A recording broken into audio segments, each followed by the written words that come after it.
Welcome to Keeping Score. I'm Rick Horrow.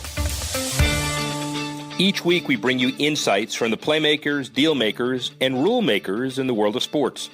I'll give you my take on some of the items of the week using my 30 years of experience doing deals for teams, leagues, and players in the $750 billion business of sports. Plus, we'll talk with a central figure in the sports world. The views expressed in this podcast are my own and do not represent the views of Reuters. Let's get started. It's that time of year again, ladies and gentlemen. Super Bowl time, Super Bowl 53. Save up and stop eating. Make sure you do your appointment viewing. Stock up on everything. Find a new set of friends. The field now set for Super Bowl 53 in Atlanta. The perennial Patriots facing the up-and-coming Rams. And by the way, the average rate of a 30-second ad in the Super Bowl game increased by 96% during the past decade, reaching over 5.2 million last year. Cantor Media Analysis said during the same period, the average primetime ad rates for everything fell by 12%. 2018, marketers spent about $408 million for in-game messages, and if you add the pre- and post-game spots, total investment nearly $500 million. The 2017 Super Bowl holds the record at $419 million ad spending, basically because of an overtime. But Super Bowl 53 hospitality packages are up about 17% from last season in Minnesota, understanding that according to On Location Experiences. And interestingly, the year-over-year increase in female fans purchasing NFL tickets from 17 to 18 is up 61%. According to research from league ticketing partner Ticketmaster. And while the Rams, playing in America's second biggest market, no doubt add many thousands of eyeballs and dollars to the mix, seeing the Patriots in the Super Bowl for the fourth time in 5 years and Patriots quarterback Tom Brady making his ninth appearance makes some fans sick, other fans envious, everybody interested.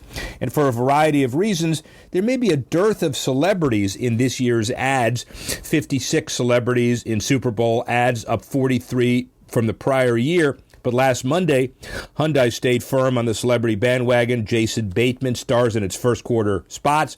The other 60-second commercials using humor. Amy Schumer, Rihanna, both said they'd boycott the Super Bowl in support of Colin Kaepernick. Many other brands continue to take the regular Joe route, opting to spend their advertising dollars on real people, promoting real products, humor, poignancy, and both. We'll have a lot more about the Super Bowl next week and obviously the week after. Very rare when we have somebody transcend NFL and get back into college. Brad Edwards, really important and coincidental this week. Who remembers who was the MVP of Super Bowl 26? He's a Redskin. He was in the defensive backfield. It was 1992 season. The Redskins won. Yeah, it was Brad Edwards. And a 9-season NFL 122-game transition. He was a star with the Redskins. Now, athletic director at George Mason University, just signing a 5-year extension through 2023, providing stability to that department. And as we head into Super Bowl, who better to talk about what that was like, what college athletics today is like, and a look to the future. Brad Edwards. Rick Horrow, we're here at a Redskins game, a South Carolina University game. No, we're here at George Mason game. Right. Brad Edwards. We can go to Columbia if you like. No, we're not. We're going to stay right here. Brad Edwards, athletic director. George Mason, thank you very much. That's great to be here. Really appreciate it. So, and I like my alma mater, by the way. Yeah, and you've been in so many different places, but I know that your alma mater will be back as well. Absolutely. You know, the bottom line from your perspective is a hearty congratulations. You signed a 5-year extension through 2023. You started here in July of 2014. You certainly earned your stripes, but there is a value and a virtue in stability, is there not? Absolutely. And knowing uncertainty is not a bad thing, and certainly in sports and in life. And so it's this is an amazing university. It's one of the fastest growing universities, certainly the youngest in the country to be a Tier 1, your top 100 research universities in America. So it's an amazing university in a great area and a wonderful place to live. And it's obviously in the backyard of the place that I had a great experience with the Redskins. Well, clearly, and you've had the ability to understand sports from a number of perspectives. We'll get into all of them. But let's first talk about the George Mason magic. 4 plus years you've been here? Correct. $20 million in revenue. You've done a deal with Adidas. Adidas. You did a deal with Eagle Bank that borders on $15 million. You got nearly $6 million in donations. Which came first? How did it all happen? And kind of give me the chronology. Yeah, and some of it and to be truthful, is a little bit of low-hanging fruit. I think the first thing that really happened for us was the Eagle Bank partnership, and they had shown some interest before I got here. The sides were way off, and I felt like a middle ground was really a good place to go, and was in my mind and in my experience was probably more fair value. And so I essentially went to the president, said, if I can get Eagle Bank makes a lot of sense for us. In this property makes sense for them in my mind in this market. If we can get them to this number, can you help me get this through? We have a lot of bankers and on the board and that sort of thing. And so he said yes. I met with Eagle Bank, and it literally was about a 30-minute conversation. If you'll come here, you have my word that I'll get this deal done. And that was, I'd been here about 6 weeks, and we literally got the deal done like that, and it's been an amazing partnership. And so that and then we just sort of rolled from there. And sort of rolled from there is a lot of money in a fairly short period of time. And so give me your perspective on raising dollars, raising credibility, raising awareness in a very crowded D.C. sports market. Yeah, it really is crowded. And but from a higher ed perspective, you got to know who you are, what you add, and the value that you bring to the conversation. And one of the things, we're in a very affluent area, and a lot of money's in business and those sort of things. And for us as a university, what we do is we really are the largest workforce provider in the region in terms of college-educated college graduates and bringing them in the marketplace. So I just think we're able to tell that story and do it really well, what that means, and don't ignore your backyard in terms of investing in that ecosystem of growth and what that means. 70% of our graduates stay and live within 50 miles of campus. So, what that does to improving the quality of life and prosperity of the region, you really can't quantify that. Well, let's trace that for a minute. So $6 million in donation. I'm not asking you for a one-to-one correlation, but if people graduate, live in the region, raise their kids here, they're more apt to participate in stuff here, donate here, etc. Absolutely, and that's and we're, because we're not quite 50 years old as a 4-year institution. It's a lot of our graduates are just now getting into those peak earning and spending years. But they are giving back, and our largest groups of alumni are really our youngest, and so it really is that what exactly what you said. They're going to give back. They're attached, and they have an emotional attachment to the university. So your success in dealing with what an AD has to do, a lot of it's based on your, just asking, celebrity as a Redskin, business acumen, prior athletic department experience, or Darryl Green? All the above. All the above. You have to know what assets you have. You got to bring them to the table. And then you have to hire better people than yourselves. And he's still faster than you by far, right? I don't know. I think I could take him now because I could mandate a 5-yard lead by the boss. So where I used to work for Darryl, it might be the opposite now. But it's I get to walk in with a Super Bowl ring. Unfortunately, or fortunately, I have a guy in the office that has a Hall of Fame ring. Yeah. And is really. But you tag team very well, I understand. We really do. And Darryl is, you will not find a better ambassador for sport and for your university than Darryl Green. It's just been amazing. So, staying in the boardroom, let's talk about legacy a little bit. It's now been 13 years since the Final Four appearance. But when you look at some of the numbers that people tried to quantify that amazing run in 2006, talked about right immediately after a raise of about $100 million more in revenue, 53 licensees from 38, on and on. What do you feel is the lingering effect of that 2006 run? It's absolutely brand awareness. And we've had 2 Nobel Prize prize-winning faculty members here at the university, and the president will tell you that's important, and we need more. Did they play in 06? They if they could have helped us, we would have figured out a way to bring them into part of the conversation, the calculus. But the president will tell you he's amazed at how many times he goes out and somebody brings up the Final Four. It just has that lasting legacy to it, and it had a tremendous impact on the university. We've grown by well over 1,000 students a year since that time. So it really has been hard to. The early 2-year measurement was about $700 million of impact. A lot of that media exposure, but in terms of just the brand awareness in our market and nationally, you will never really be able to quantify that. Some people say you like some moment in time in history, you come in, you ignore it. You would say embrace it. Absolutely. Yeah. No, I'm all about embracing your history, and I think that takes confidence to do that. I think people who run from that, particularly when they come in on the back end of it, are just need to take a little bit of a step back and gain a little confidence from it. All right, let's talk about the A-10. Since you've been here, the numbers say 11 conference championships, but you have in your information, which I find compelling, 129 Provost Scholar athletes and 251 honor roll awardees. How do you balance academic and athletics so successfully? Well, we always start with the fact that we're in the education business. Yeah. I mean, we're in even sport. I mean, I like coaches. I kind of start out hiring with who's the next Joe Gibbs in whatever sport, because that's what he did. He taught. Dave Paulson's like that. He's a teacher first who's going to teach life, and then it's running. Right behind that is an incredible passion to try to win games and be successful on the court. So it really starts with everything we do, and that's our mission as a university. And it shows. All right, so segue into Redskins. So it's 98, and you're 54th player drafted by the Vikings? Yes. And it's round 2.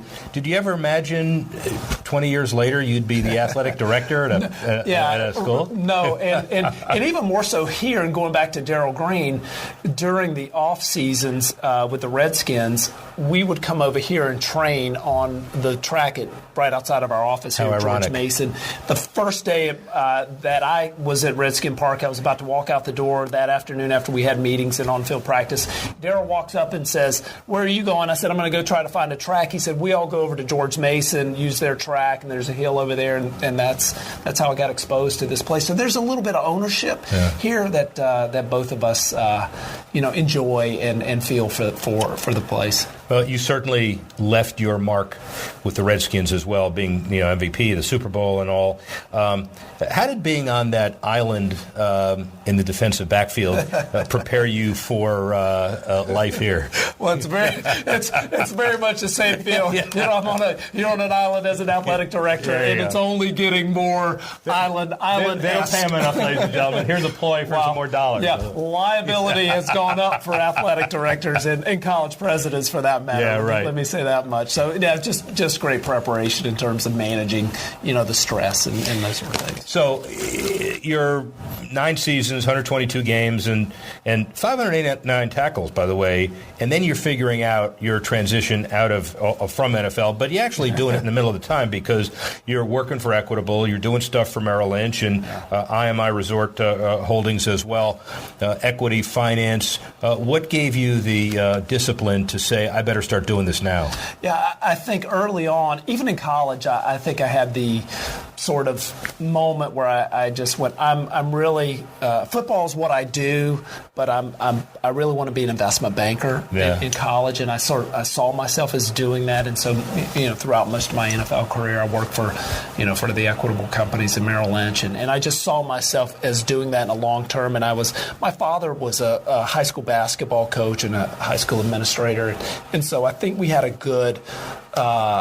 We were well grounded in reality that you're only one injury away from having to develop a new career, and so I just enjoyed business, and I think for me, this role really marries athletics and business and philanthropy in a way that just adds purpose to my life. But the transition wasn't here. The transition was at South Carolina, Correct. and then Newberry, really in college, and Jacksonville. Yeah, that's so. Right. All of those schools, there's some diverse experiences attached to them, too. Oh, yeah. Similarities and differences between all of those schools running their athletic department. Yeah, and it's just, you go from an SEC school where I was a CFO there for several years and a great experience there, and having to compete with the Alabamas of the world to where, I got my first athletic director job at Newberry College, where you're trying to figure out, okay, who's tearing tickets? Oh, by the way, you are. And I'm working. It was really. It was a great experience because at South Carolina, I really was afforded the ability to bypass a number of steps in the food chain because of who I was and the background that I had, and so going back and sort of having to flip burgers, if you will, at a ground level for me was very, very helpful, and I think it made me a better administrator. And you're pretty humble about things, too. I assume you didn't come in reminding everybody that you were the Super Bowl MVP. Right. That wouldn't have lasted very long. No. And or runner-up. And it's because they can point right away to, wow, you missed that tackle. And, when you stood next to an official doing this for the other team as many times as I have, you don't have a whole lot of, confidence level. Well, you have confidence. But well, you have a lot of confidence, and you have a big job. And let's talk just for a few minutes about your perspective and perception of the current state of college athletics.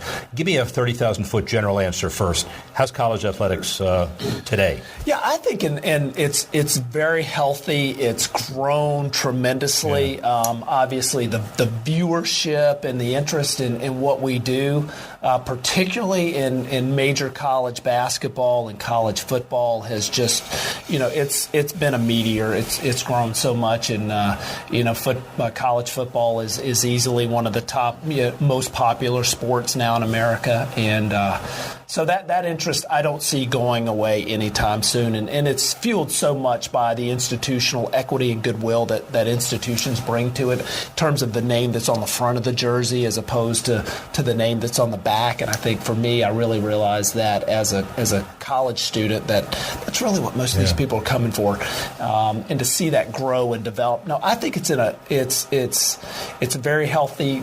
Education is still at the core of what we do. I think that's when you get into pay for play. That's where a lot of the presidents are of the mindset. While we may be making money, we're also borrowing a lot of money. But if we move away from the education piece, then it's no longer really what we do. So I think that's a big question that's going to get fleshed out, ultimately in courts and others. But I think by and large the interest is extraordinarily high. Well, a great segue, because you really can't resolve or get ahead of the court cases, nor can you predict what a judge is going to say or what happens on appeal. Yet, magic wand or prediction of where all of this is going. So let's talk about pay for play for a minute. Does that permeate? Does that only happen with Power Fives? Is there a restructuring? Where is this all going? Yeah, none of us really know where that goes, other than we're going to just continue to invest in the experience that college student athletes have, and at a high level, Power Five, non-power, where we exist in the basketball universe here at Mason, our athletes they really have an amazing experience. I mean, in terms of the coaching, the academic support, the food, the housing, the travel, everything that you're doing for them, it really is it's an incredible experience, and they get to walk away with a degree, and to me it's a wonderful ecosystem. Well, in that context, let's just talk about the things that impact the Dukes and Kentuckys and Kansases of the world. The whole one and done issue. Again, magic wand, it doesn't affect you as much, right. But it indirectly does. So what's your take? Yeah, I think that ultimately, I've always been of the mindset, because I was a pro and a college student athlete, I've always felt like if you're good enough, you should be able to go pro. Yeah. After how many years, or just whenever? I think if you're good enough coming out of high school, you should be able to go pro. Yeah. In football or whatever it is, in basketball, absolutely. And it really affects a few, so few of numbers in college basketball, but we've obviously been Mark Emmert, the rest of the NCAA has been very vocal about the fact that we would hope the NBA would change that rule and allow those young men to, if they're good enough, to go pro. But if you come to college, here's what we do. Yeah. Here are the rules that we play by, and you're going to walk away from here with a great experience and a lot of relationships and a wonderful college degree. The final basketball question relative to college sports, too, from your perspective, is what is the biggest business issue that you're dealing with as far as NCAA governance is concerned? If it's not pay for play and it's not one and done, what do you wake up every morning waiting to see from the higher-ups? It's really just we're all kind of sitting watching these sort of cases and how they may affect your business model, whether it's right to likeness or pay to play, those kind of things. So and outside of that, you kind of put that on a little bit of a shelf, and then everything else is thinking about access to capital to grow, and how do I find the next dollar to get ahead and compete with in a marketplace that's very competitive. The beauty of dealing with a businessman first, ladies and gentlemen, and an athletic director second is his segues are so good. He's kind of next asking the question. I'm running the toss sweep. Yeah, you are. Toss sweep. So access to capital. Are you ever going to bring in football? Yeah, we haven't said never. Okay. It's what we can't do or won't do is if you build it, they'll come, or allow it to be a zero-sum game on current resources, with our current capital structure here. So if the resources were to show up in a way that were meaningful, for us, we take a look at it. Football does so many things for an institution. I mean, even taking into account cancer research, there are very few things that can broaden a university's base of support beyond its current alumni base. Very few. Football has done that, and I think higher ed really owes it a debt of gratitude over the last 100 years for what it's done from that perspective, let alone the hundreds of thousands of young men who got college educations or college degrees from these very elite institutions where they would otherwise never have gotten in. So it's done a lot of great things in that regard, but it is the upfront costs are, in a industry that's as competitive as telecommunications, as energy or anything else. It is no one's taking their foot off the gas at the highest level.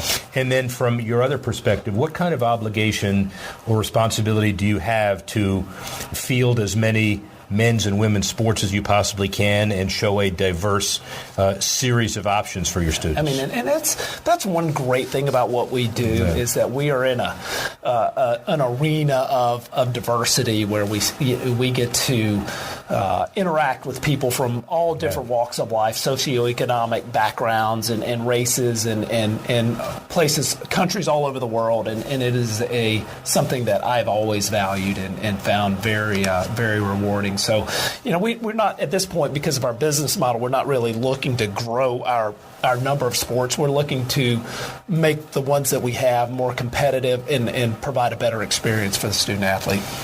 Good answer, right answer, I'm sure. But that's the only way you could deal with the situation, by keeping an open mind.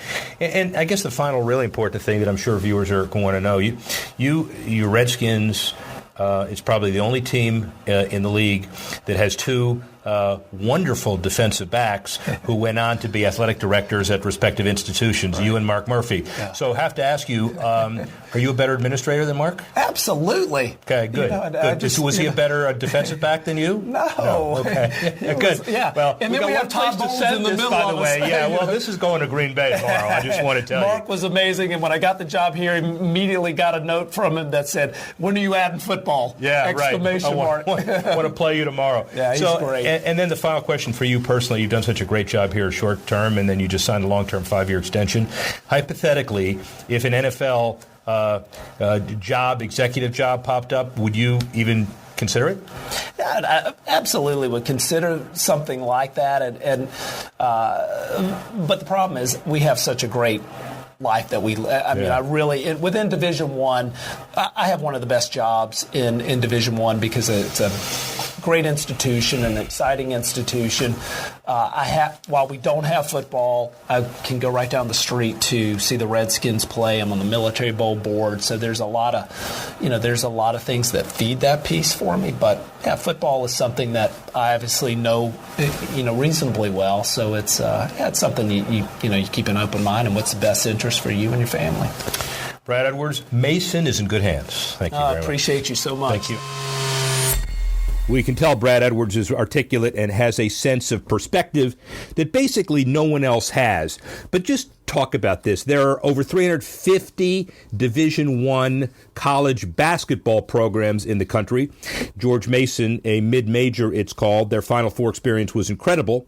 But when you look at the University of Texas, they just announced that they had more than $219 million in annual operating revenue and expenses of just over $216 million. They are a juggernaut. They're in the top 5.